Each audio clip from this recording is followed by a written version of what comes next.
On top of this being a big week for the ball, it was for Constance and I as well.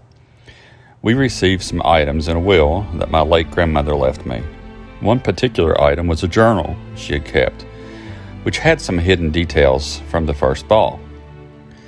Her father, which was my great-grandfather, was the victim that night, Mr. Winston Quint. As it has become known over the years, he was a hard-nosed businessman and had quite a few people who really didn't like him much. The journal says the night of the ball, he withheld payment until after the event was over, to everyone's dismay. The theater owner was upset. The actors and actresses were angry.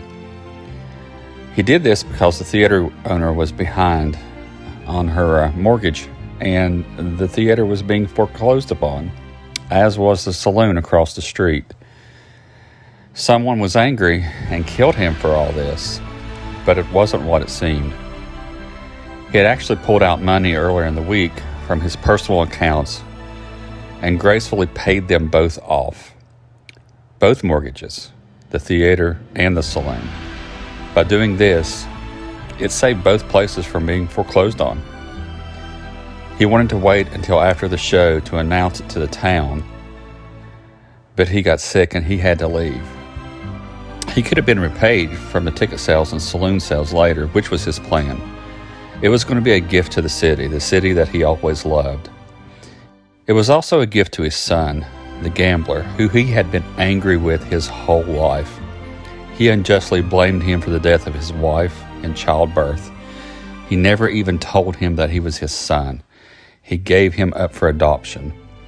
Only after his death did the gambler find out.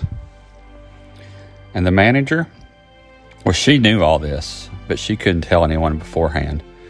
Once he died, she panicked and she grabbed the key, and she carried out with his wishes. She took the safety deposit box and was able to save the theater and the saloon.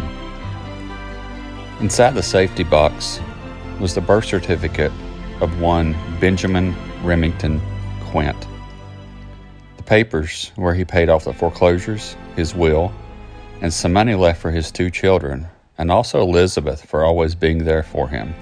The theater owner, having no children of her own, as she poured her life into successfully keeping her family's theater going, gave the theater to my grandmother, Grace. And now the theater is passed on to me. Benjamin kept the saloon going until his death.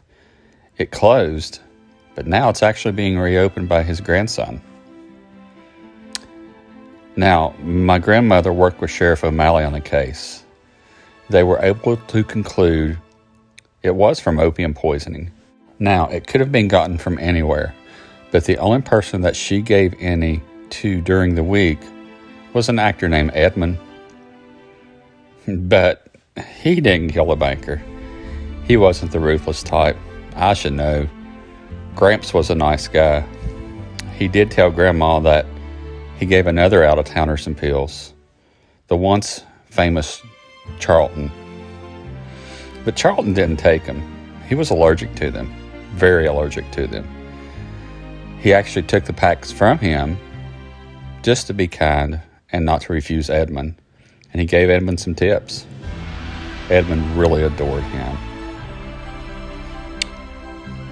There was one that was very deceptive. She made her living on it. She always tried to look like the humble one of the 2 stars, but she wasn't. Now, nothing could ever be proven, which is why this case has never been officially solved.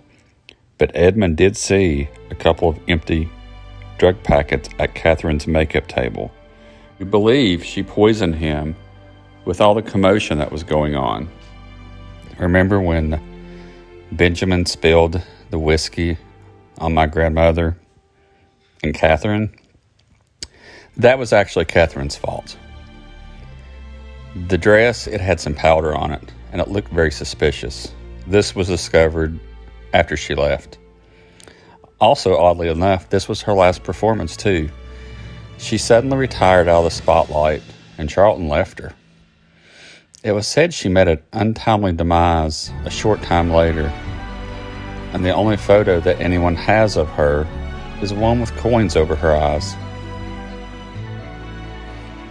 Now, is this place haunted? I believe so. Strange things happen here and at this new place called the Lost Escape Room. Employees over the years have said they see doors close unexpectedly, strange noises, things move about, shadows. They say it's definitely a man, and he's been searching for someone. I've even heard him whispering about his father. He doesn't scare me, though, because I believe it's my great uncle, Benjamin Remington Quint.